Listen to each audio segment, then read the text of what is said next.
একটি ছোট্ট গ্রামে থাকতো আলী নামের এক গরিব কৃষক। তার উপার্জন খুব কম হলেও সে ছিল খুব ধার্মিক ও আল্লাহ ভীরু।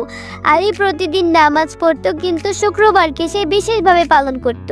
সে সকালে গোসল করত, পরিষ্কার জামা পরতো, আগে ভাগে মসজিদে গিয়ে প্রথম কাতারে বসতো, খুতবা খুব মনোযোগ দিয়ে শুনতো এবং দোয়ায় মগ্ন থাকতো। একদিন গ্রামের এক ধনী লোক আলীকে জিজ্ঞাসা করলো, তুমি এত গরিব, তবুও কেন শুক্রবারকে এত গুরুত্ব দাও? আলী শান্তভাবে বলল, রাসূল সাল্লাল্লাহু আলাইহি ওয়াসাল্লাম বলেছেন, শুক্রবার হলো সপ্তাহের শ্রেষ্ঠ দিন।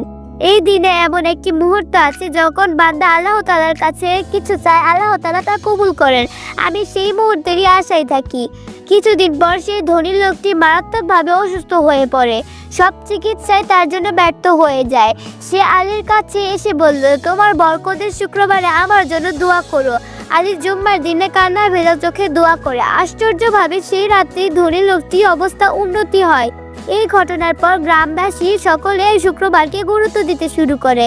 জুম্মার দিনের ইবাদত তাদের জন্য একটি নতুন বরকত বয়ে আনে।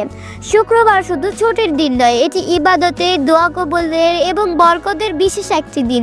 আসুন আমরা সবাই মিলে এই দিনটি যথাযথভাবে মূল্য দেই। এরকম আরও ইসলামিক ভিডিও পেতে আমাদের চ্যানেলটিকে সাবস্ক্রাইব করুন এবং লাইক, কমেন্ট, শেয়ার করুন এবং আমাদের পাশে থাকুন।